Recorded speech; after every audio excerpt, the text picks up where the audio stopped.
since the dawn of human civilization, long before the rise of modern science, and long before humanity could look to the stars with telescopes or dissect the mysteries of life with microscopes. There were stories, powerful, radiant stories that explained the inexplicable and gave people hope that the world was not as cruel or as final as it sometimes appeared. Among these tales, whispered around fire pits, etched into temple walls, and passed along across kingdoms, few have burned as brightly or endured as long as the story of the phoenix, the immortal bird of fire and rebirth. The phoenix is unlike any other creature in mythology. It is said to live for centuries, sometimes even 1,000 years, before it meets its end. But its death is not a tragedy, not in the way most creatures fade away. When the phoenix grows weary with age, it builds a nest of fragrant woods and spices, ignites in brilliant flames, and from the ashes of its former body, a new phoenix emerges reborn, renewed, and radiant as ever. This myth of endless renewal has echoed across civilizations from Egypt to Greece, from Persia to China, and it has continued to inspire poets, philosophers, emperors, and ordinary people for thousands of years. But the question remains, is the phoenix real? Could such a creature have ever existed, or is it simply the product of imagination, a metaphor so powerful that it was destined to survive through the centuries? To answer this question, we must go back to where the fire first began ancient Egypt. If we trace the lineage of the phoenix myth, we find ourselves standing in the sun-scorched deserts of ancient Egypt over 4,000 years ago. Here, amidst temples and obelisks, the Egyptians worshipped a bird called the Bennu, a creature associated with the sun god Ra and the flooding of the Nile, two of the most important forces in Egyptian life. The Bennu was said to perch upon the sacred Benbon stone in the temple of Heliopolis, the city of the sun. Descriptions of the Bennu vary. Sometimes it was depicted as a heron, sometimes as a stork, glowing in the first rays of dawn. Unlike the fiery phoenix of later tales, the Bennu did not burn itself to ashes, but it embodied rebirth all the same.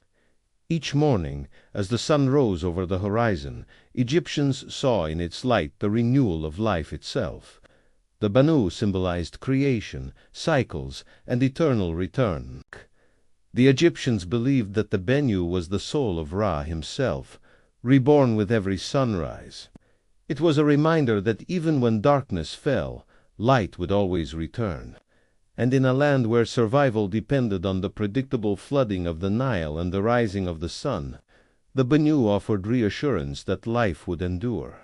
It is not difficult to see how this Egyptian bird, radiant and eternal, could evolve in the imagination of later cultures into the phoenix, the firebird that dies and is reborn from its ashes. Centuries later, Greek travelers and historians encountered the Egyptian myth of the Bennu and transformed it into something new, something far more dramatic. The Greeks called it the phoenix, a word that not only gave us the modern name phoenix, but also means crimson or purple-red, a reference to the bird's fiery plumage. To the Greeks, the phoenix was no mere heron. It was a bird of majesty and fire, shimmering in gold and scarlet feathers, radiant like the setting sun. According to the historian Herodotus, writing in the 5th century BCE, the phoenix was said to appear only once every 500 years. When the time came for it to die, the phoenix built a nest of myrrh and spices, ignited itself in flames, and from its ashes a new phoenix was born. The young bird then carried the remains of its parent to the temple of the sun in Heliopolis.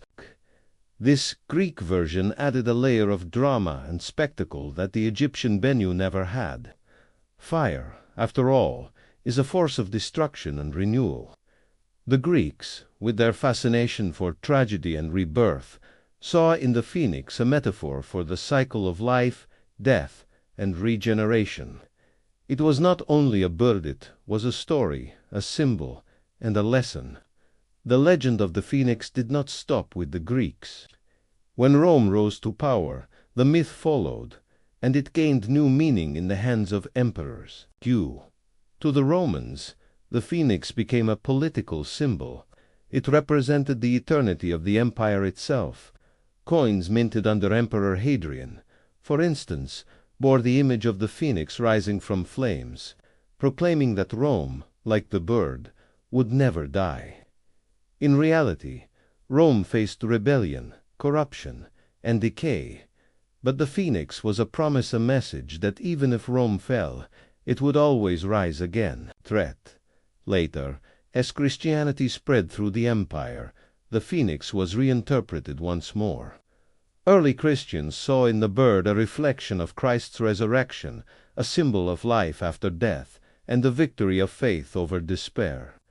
Thus, a story that began with an Egyptian bird perched at dawn had become a universal emblem of hope and eternal life, while the phoenix captured the imagination of Egypt, Greece, and Rome. It was far from unique to the West. Across Asia and beyond, we find strikingly similar myth stories of radiant birds that symbolized renewal, balance, and divine power. In China, the myth took the form of the Fenghuang, often called the Chinese phoenix, though it is quite different from the fiery bird of the West. The Fenghuang is not born from ashes, but is a creature of harmony, often paired with the dragon. Where the dragon represents power and dominance, the Fenghuang symbolizes virtue, balance, and peace.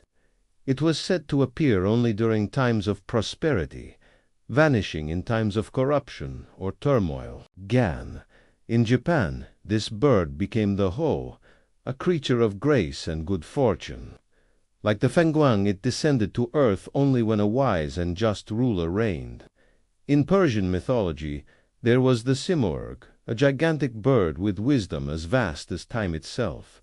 The Simurgh lived long enough to see the world destroyed and reborn 3 times, and it had the power to heal sickness and purify the land. In Slavic folklore, the firebird was a glowing, magical creature whose feathers lit up entire rooms. To possess a firebird's feather was both a blessing and a curse, for it brought light but also trials. Different names, different stories, yet all carried the same essence. A bird that transcends mortality, a creature that brings renewal and hope. At this point, you may be wondering, could the phoenix have actually existed? Was it possible that some real animal inspired this enduring myth? Historians and naturalists have offered many theories. Some suggest that the phoenix was inspired by real birds with bright plumage, the scarlet ibis of Egypt, the flamingo with its brilliant pink feathers, or the golden pheasant of Asia. The Egyptians themselves revered the heron, whose elegant shape may have inspired the Bennu in Arabia. The hoopoe, with its crown-like crest, may have added fuel to the legend. Others propose that the phoenix was not based on a bird at all, but on fire itself. Ancient people saw forests burn in wildfires, only to see green life sprout from the ashes. They witnessed volcanic eruptions destroy entire landscapes, which eventually gave rise to fertile soil and new growth. Fire, though destructive, was also regenerative. Perhaps the phoenix was simply a way to personify this paradox of nature. Still others believe the phoenix was never intended to be literal. It was a metaphor from the very beginning, story designed to teach, to inspire, and to explain the eternal cycles of life and death that humanity saw all around them. What makes the phoenix so extraordinary is not whether it was real, but how real it has become in the minds of people across the world. Today, the phoenix continues to blaze in our imagination. In popular culture, it appears everywhere. In Harry Potter, the phoenix takes form as Fawkes, the loyal companion of Dumbledore, whose tears can heal and whose song brings courage. In X-Men, the Phoenix Force represents unimaginable power and rebirth. In literature, art, and even tattoos, the phoenix symbolizes survival, resilience, and transformation. Psychologists use the phoenix as a metaphor for post-traumatic growth. the idea that people can not only recover from hardship, but emerge stronger than before. Nations use it in their flags, emblems, and seals. The bird that may never have existed physically has become one of the most real symbols in human culture. The phoenix is not just about immortality. It is about resilience. It is about rising after the fall, beginning again after failure, and finding strength after loss.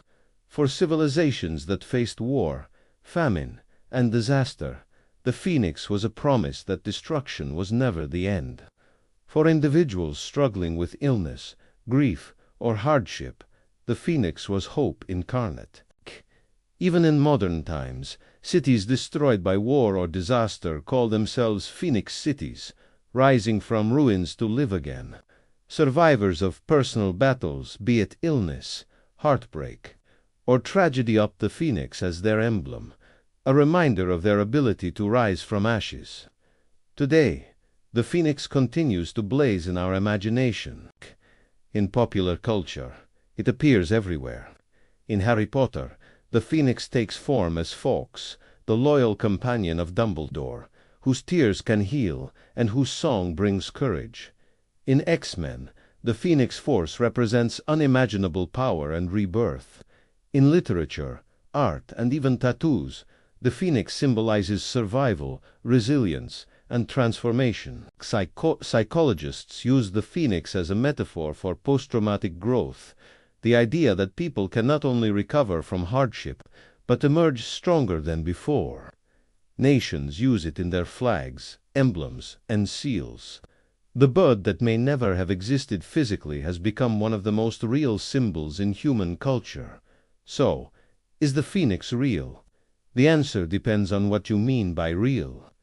If by real you mean a literal bird that bursts into flames, burns to ashes, and rises again, then no, there is no scientific evidence that such a creature ever existed. But if by real you mean an idea so powerful that it has shaped cultures, inspired civilizations, and continues to guide millions of people even today, then the phoenix is as real as anything can be. It exists not in the skies, but in our minds, in our stories, in our art, and in the human spirit that refuses to give up.